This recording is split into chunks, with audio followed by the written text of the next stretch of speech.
The sky had never looked so strange. Elena Rios stood at the observation deck of Horizon Station, her eyes fixed on the swirling vortices that hung motionless above the North Atlantic. The Faroe Islands beneath her were barely visible through the eerie stillness that had descended upon Earth. What had once been a bustling archipelago was now a collection of dark, silent shadows. She checked her instruments again. Nothing.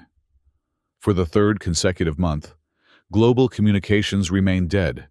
Every satellite link, every transmission from major cities, gone. The world had fallen into an inexplicable silence. Day 92 of global communications blackout. Elena spoke into her personal recorder. Atmospheric readings continue to show unprecedented patterns of static vortices. Temperature fluctuations remain erratic. As the last atmospheric observer of the Horizon program, Elena was painfully aware of her isolation. The station, designed to monitor Earth's changing climate patterns, had become her solitary confinement. The other scientists had evacuated weeks ago when supplies began running low, but Elena had refused to leave. Someone needed to stay. Someone needed to observe. The station's lights flickered briefly. Another power fluctuation. Elena glanced at the backup generator's status. 3 months of operating beyond capacity was taking its toll. She estimated 2 weeks of power remained, perhaps less, if the anomalies continued to intensify. Her console suddenly emitted a sharp beep, an alert she hadn't heard in months. The stratospheric sensors had detected something unusual, a massive energy signature emanating from the Indian Ocean. Elena's heart raced as she examined the readings. Whatever was happening below the surface was generating energy patterns, unlike anything recorded in human history. "This could be it," she whispered, fingers flying across the control panel. The source.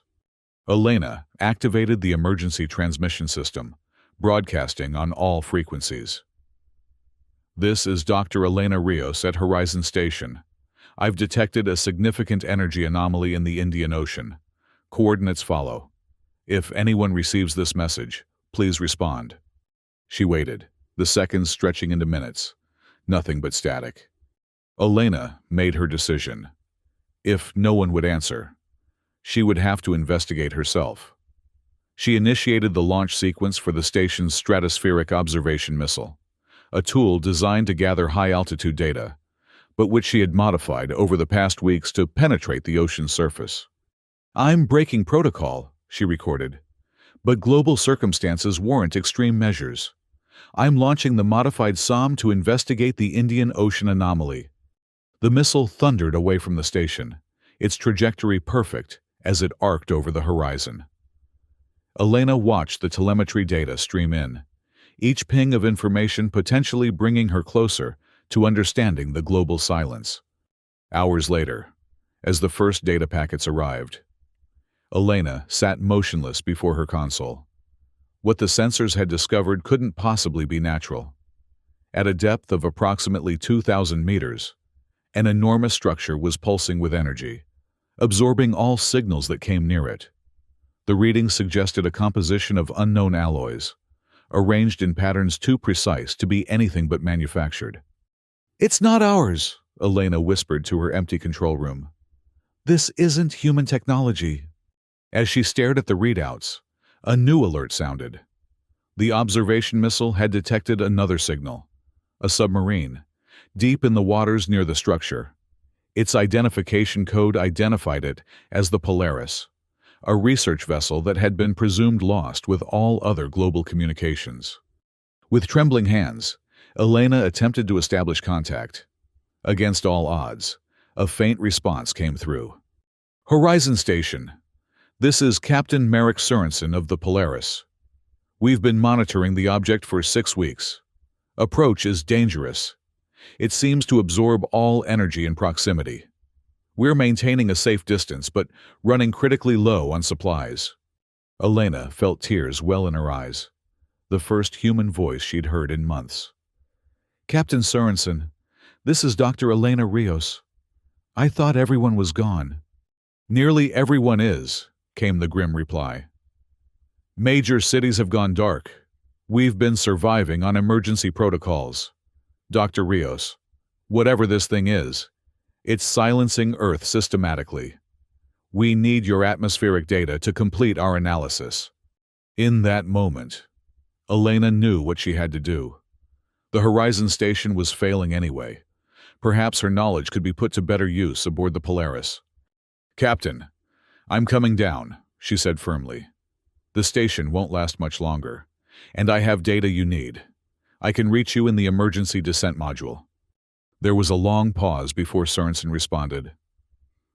"That's an extremely dangerous descent in current conditions. Doctor, the atmospheric disturbances could tear your module apart." "It's a risk I'll have to take," Elena replied. "The alternative is waiting here until the power fails completely. At least this way, my research might make a difference." 2 days later, Elena sealed herself into the emergency descent module, a compact vessel designed for evacuations but never intended for oceanic landings.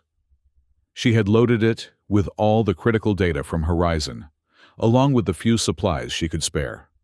As the module detached from the station, Elena watched her home for the past 3 years grow smaller above her. The descent was brutal.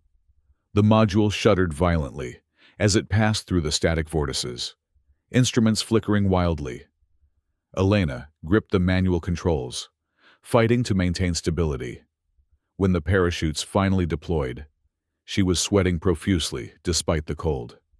The impact with the ocean surface knocked her unconscious momentarily. When she came to, the module was bobbing in the choppy waters of the Indian Ocean.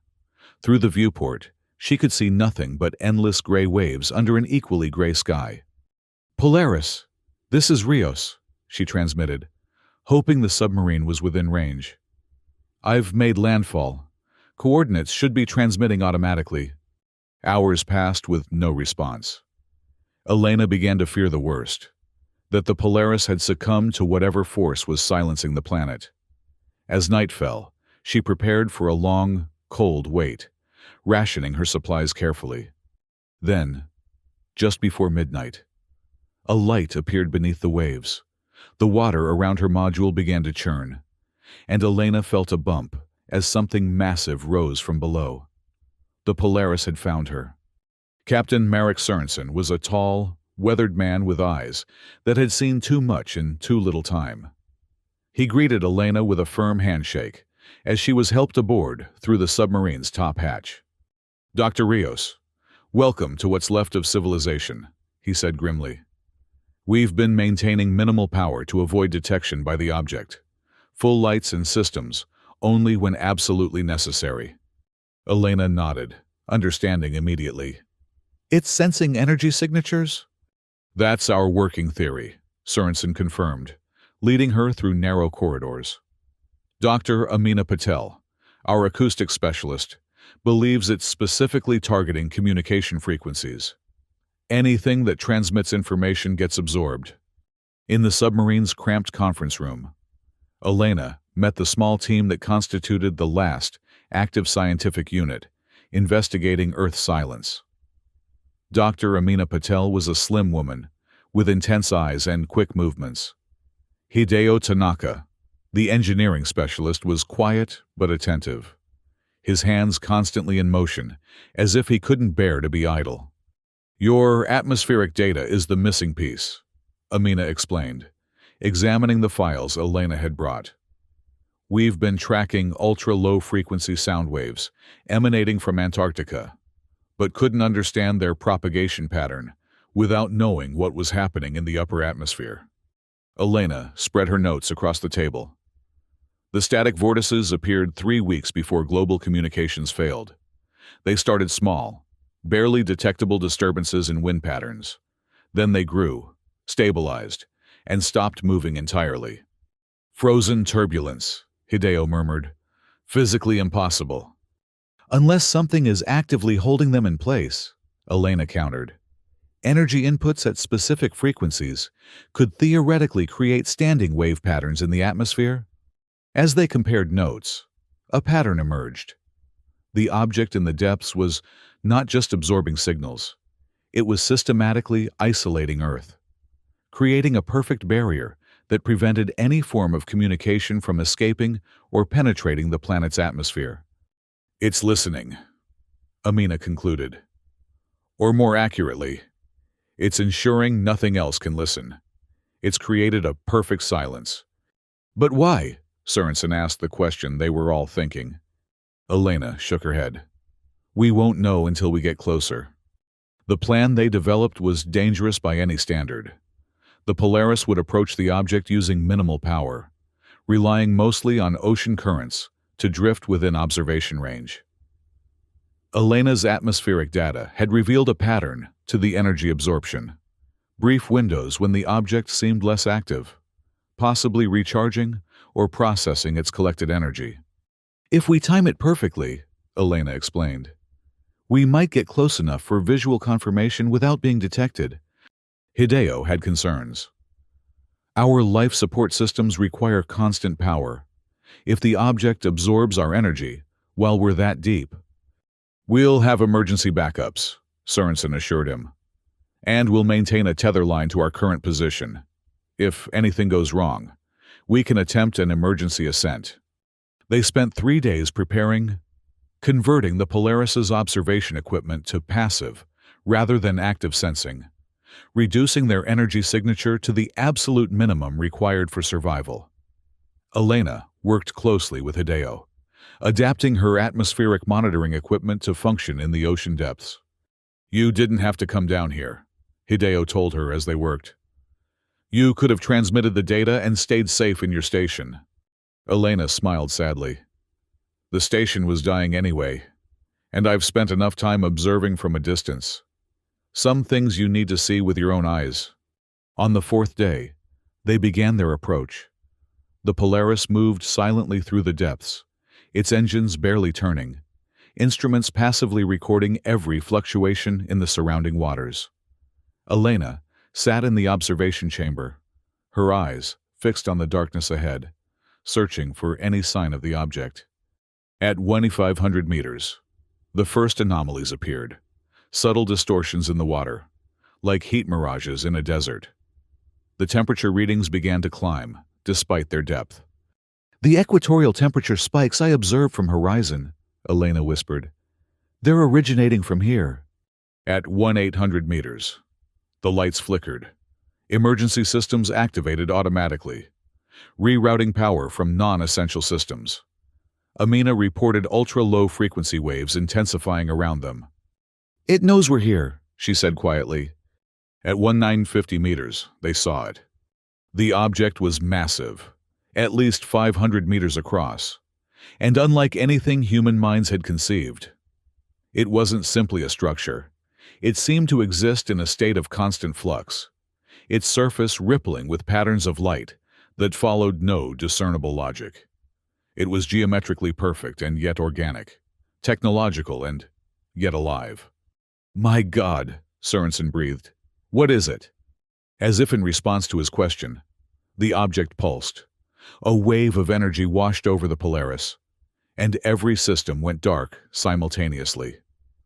For a terrifying moment, the submarine hung suspended in absolute darkness. Then the emergency systems engaged. Minimal lighting, basic life support, nothing more. "We're being drained," Hideo reported, his voice tight with controlled panic. "Whatever it's doing, it's pulling energy directly from our power cells." Elena stared at the object through the viewport. In the dim emergency lighting, she could see something she hadn't noticed before. The patterns on its surface weren't random. They were changing in response to the Polaris's presence, like a living organism reacting to stimuli. "It's communicating," she realized. "Or trying to." Sorensen shook his head. "Communicating what? It's shut down every form of communication on the planet." "Maybe that's the point," Elena said slowly. "It's not trying to silence us. It's trying to make us listen." Before anyone could respond, another pulse emanated from the object, stronger than before. The submarine shuddered violently, and warning alarms blared as multiple systems failed simultaneously.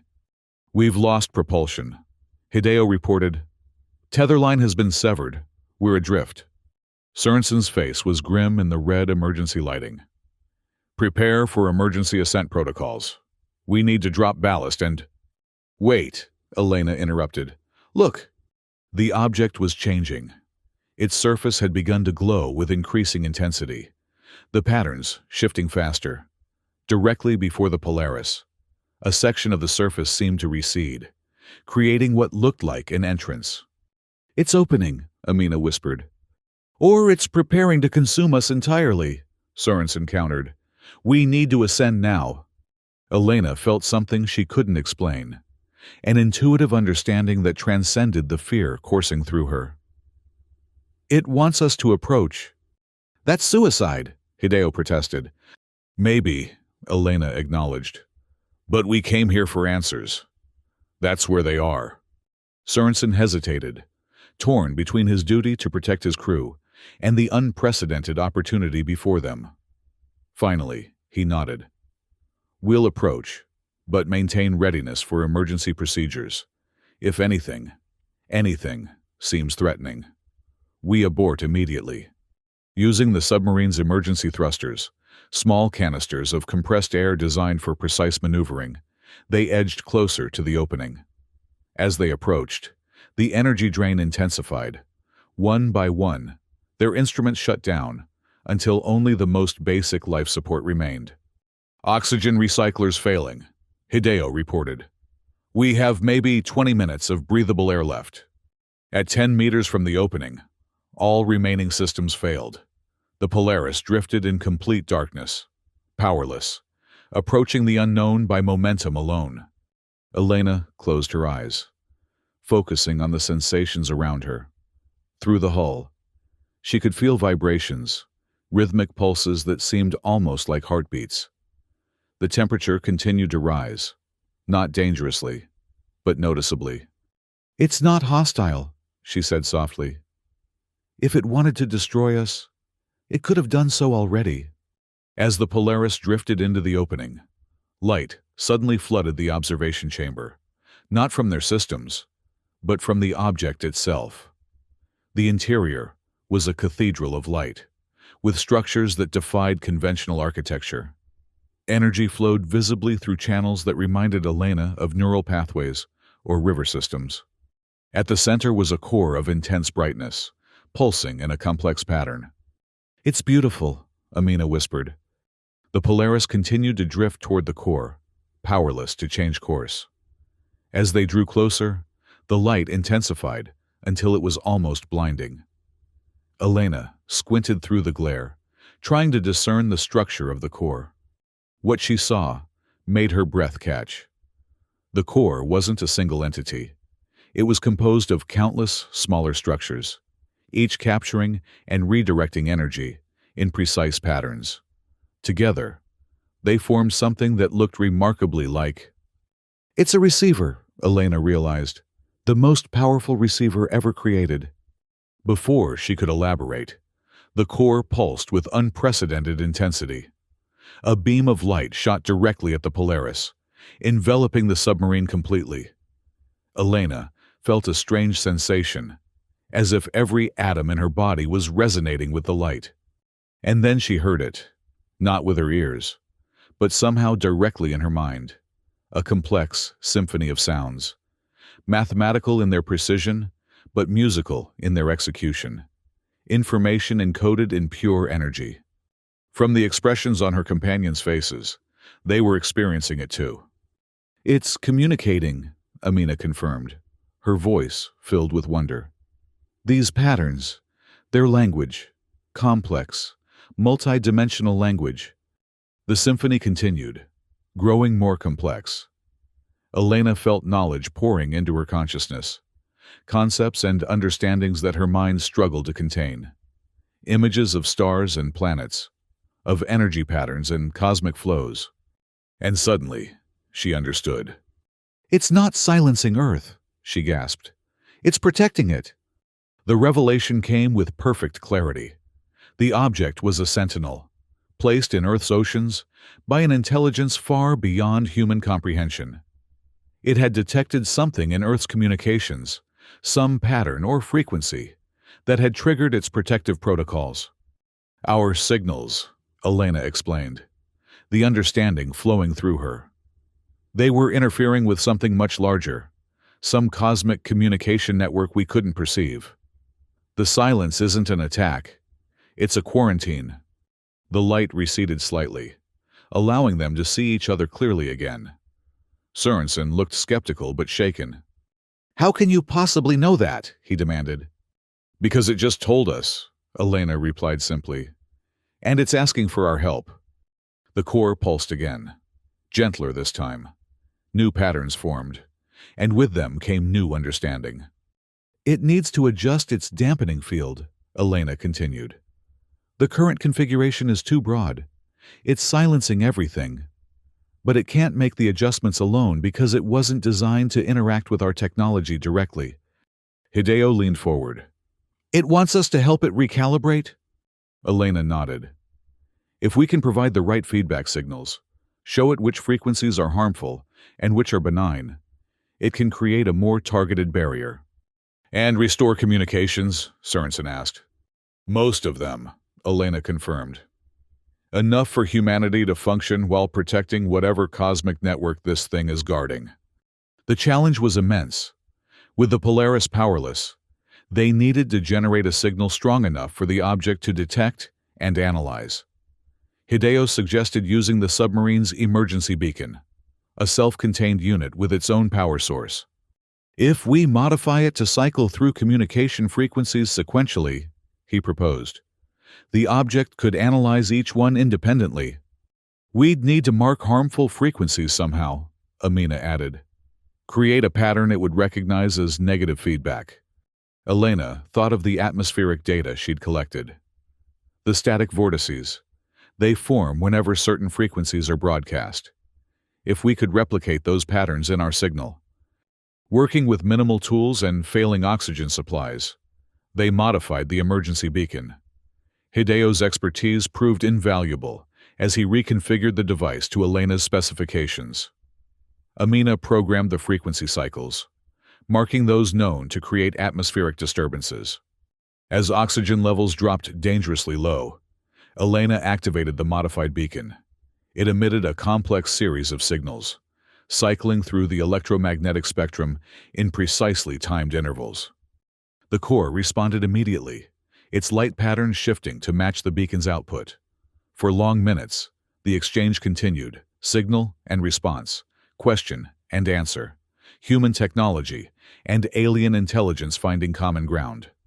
Then, without warning, the core flared with blinding intensity. The Polaris shuddered as energy surged through its systems, reactivating everything simultaneously. Lights blazed, engines hummed to life, and air circulators whirred at maximum capacity. On the communication console, indicators flickered to life. Signals were coming through, weak and sporadic, but real. "It worked," Amina breathed, checking the readings. "The dampening field has been reconfigured. It's allowing selective frequencies through." Sorensen immediately took command. "Hideo, get us out of here. Full reverse thrust." The Polaris backed slowly away from the core, its systems functioning better than they had in months. As they retreated, the opening in the object's surface began to close, sealing the mysterious entity away once more. "Will it stay recalibrated?" Sorensen asked as they cleared the object's perimeter. Elena nodded. "I believe so.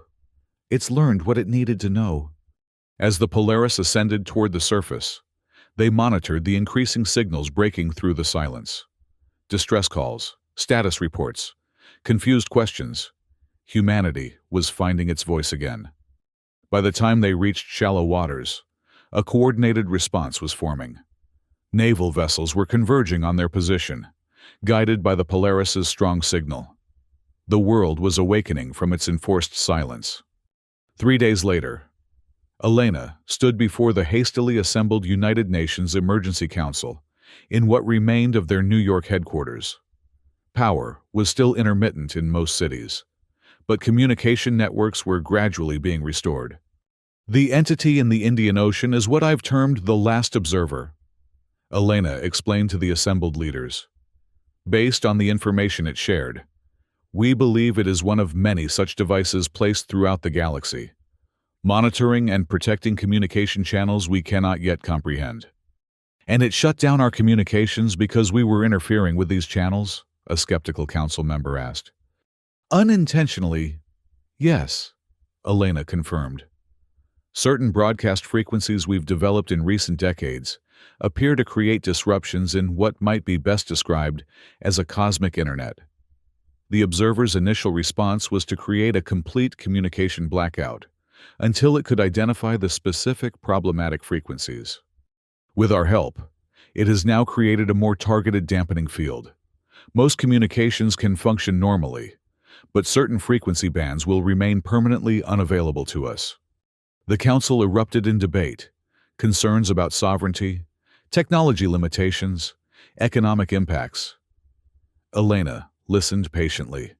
Understanding their fear, the world had changed fundamentally, and humanity was still grappling with the implications. When the arguments subsided, she spoke again. We have two choices moving forward. We can view this as an attack and attempt to destroy or disable the observer, which I believe would be both impossible and potentially catastrophic. Or we can accept that we are part of something much larger than ourselves and adapt accordingly. In the months that followed, adaptation proved difficult, but not impossible. New communication protocols were established, avoiding the restricted frequencies. Global cooperation reached unprecedented levels as nations pooled resources to rebuild and reconfigure their technologies. Elena returned to the Faroe Islands, not to the orbital Horizon Station, which had finally failed without her presence, but to a new facility built on the islands themselves.